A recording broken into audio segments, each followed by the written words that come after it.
Hello sa inyo mga kasari, magandang hapon po sa inyong lahat na nanonood ngayon. So ngayon po ay araw ng Friday, July 12, 2024, and for today's video ay another tips na naman po ang isi-share ko sa inyo. So ang title po ng ating vlog, siguro naman nakikita nyo na dyan sa screen. So mga bagay na dapat meron tayo para madami tayong customer. So tips talaga to mga kasari para paano nga ba dadami yung customer natin? So, ito yung mga katangian na dapat meron ka sa iyong negosyo. Kahit hindi guys sa sari-sari store.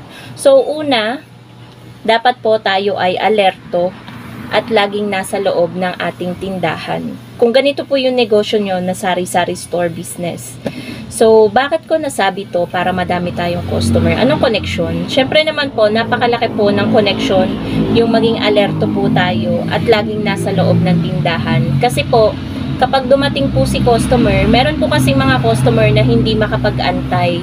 Ayaw nila yung sila ng tatawag ng pabili po, tapos wala namang lumalabas. Kapag ganun guys, inaalisan ka ng customer. Pupunta yan sa ibang tindahan, dun sila bibili. Kasi nakatatak na sa utak nila, ay, lagi namang walang bantay dito, baka tumawag na naman ako. Dun na lang ako sa kabila bibili. So, wag nating sanayin yung mga customer na ganun guys. Dapat alerto tayo palagi. Kapag may narinig tayo na bumili, ganyan, dapat ano po yun, ganon, ganito, ganyan. Kasi ganon ako guys, minsan nga, sa sobrang alerto ko, minsan akala ko may bibili, may mga boses akong naririnig, ganyan. Tapos, pagpasok ko dito sa tindahan, kunwari, nandito lang ako sa harap ng bahay, sa may terrace namin. Kapag may naririnig akong akala ko nagtatao po, pagtingin ko, wala naman palang bumibili.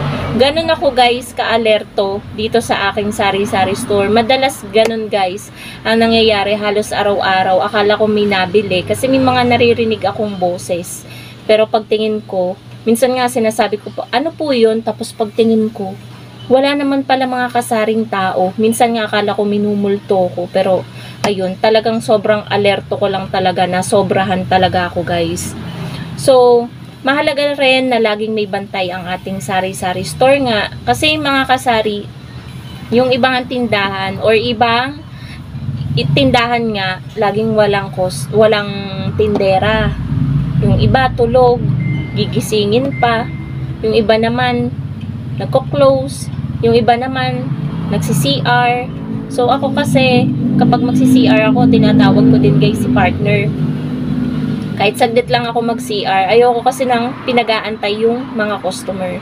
Siguro dahil doon sa mga ginagawa kong yun, sa sobrang ganun nga ako sa aking tindahan, alerto, at laging nandito lang ako. Kaya, dumadami yung customer ko. Kasi yung iba naman, mga kasari, talagang nagmamadali. Yung break time lang nila, 15 minutes. Kaya, kailangan talaga na mabilis tayong mag-serbisyo sa mga customer. Second is yung magaling kang makisama. Syempre naman mga kasari, kasama po yan sa pagdami ng customer sa iyong negosyo. Kapag magaling ka kasing makisama, for example, yung hindi ka laging masungit. Meron kasi mga tindera guys na parang kinakatakutan na ng mga customer kapag bibili kasi laging bad mood. So ako naman, hindi naman ako laging bad mood mga kasari. May times talaga na darating sa point, syempre tao lang tayo, minsan talaga napaka bad mood ng araw natin. So wag nating hayaan na mahawa natin yung mga customer na mabad mood din sila. So dapat lagi tayong magaling makisama, nagpopo, ganyan, ano po yun, thank you po, ganyan, kapag aalis si customer, magpasalamat kasi bumibili sa tindahan natin, para tumatak sa isip nila, ay, ang bait naman ng tindera na to, deserve niya na dito ulit ako bumili next time kapag bibili ako. So, kailangan guys, magaling tayong makisama sa ating mga customer, kasi customer ang bumubuhay sa ating sari-sari store at customer din yung target natin para magkaroon tayo ng benta, 'di ba mga kasari? So third, hindi tayo swabang sa pagpapatong or pagpapatubo sa ating mga paninda. So, bakit? Anong connection sa pagdami ng customer? Sobrang laki guys ng connection. So, ayun, paulit-ulit ko nang sinasabi na may mga customer na dito talaga bumibili, mga kasari. Sila na rin yung nagsasabi dahil medyo mababa daw yung aking pagpa-pricing kesa sa mga ibang tindahan. Mababa daw ng piso, 2 piso. So, yun ay compliment sa akin. So, nakakadagdag kasi talaga mga kasari kapag mababa kang magpresyo sa iyong mga paninda.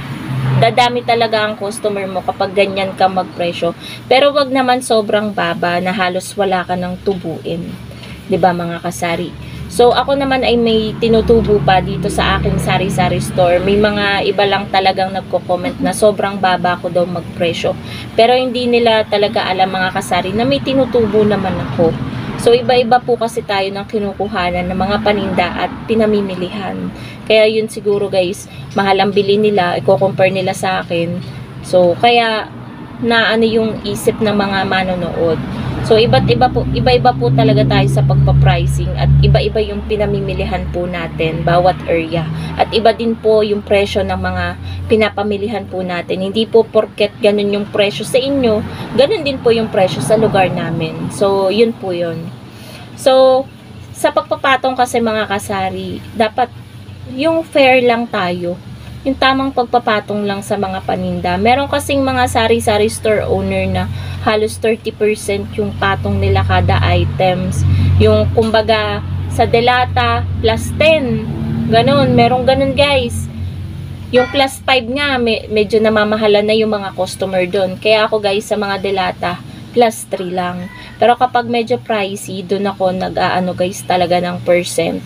Minsan talaga plus 5, ganyan. Pero bihira lang, hindi lahat ng delata plus 5. Kasi yung mga customer guys, hindi lahat nakakaunawa sa ating pagpa-pricing. Madalas, karamihan sa kanila, akala dinadaya sila. Kaya dapat tamang pagpepresyo lang po tayo sa ating mga paninda. And then, pang-apat naman mga kasari is yung hindi ka laging nagsasara ng tindahan. Nakakarami din po yan ng customer. Kasi may mga tindahan guys na kapag tanghali, nagko-close sila. Kapag umaga, aalis sila, mamimili, iko-close ulit nila. Tapos sa gabi lang sila mag-o-open. Ayaw ng customer yung ganon. Kasi kapag pupunta sila, ang ingay ng jeep, kapag pupunta sila tapos walang tao, ayun, alam niyo yun guys, nasasanay yung tao na close ka na lang parate. Huwag niyong i-ano sa mindset nila na laging sara yung tindahan mo. Kasi sasawaan ka talaga nila. Sasawa sila sa pagbili sa tindahan mo kasi iisipan nga nila laging sarado yung tindahan mo. Kaya kapag sobrang mahalaga talaga yung occasion or pupuntahan mo, dun ka lang magsara. Pero kapag hindi naman masyado or meron ka namang mauutusan na mamili, kung maaari, wag po nating i-close ang ating tindahan kasi sayang din po yung bumibili. Sabihin na natin na matumal, pero sayang pa din po yung paisa-isa na bumibili sa ating sari-sari store. Kaya ayun po, nakakadagdag kasi ng customer kapag alam nila na madalang kang magsarado. Yung magsasara ka lang sa gabi, yung closing na talaga. So, ayun lang mga kasari yung masashare ko sa inyong tips, yung mga bagay na dapat meron ka sa iyong negosyo, sa iyong tindahan or sari-sari store para dumami po yung inyong mga customers. So, sana guys ay nagustuhan nyo itong aking vlog. Medyo namamalat na ako kasi nakakangalay din magsalita ng dire-diretso, 'di ba mga kasari? So, yun lamang po. Thank you so much for watching and happy selling po sa inyong lahat. Bye guys!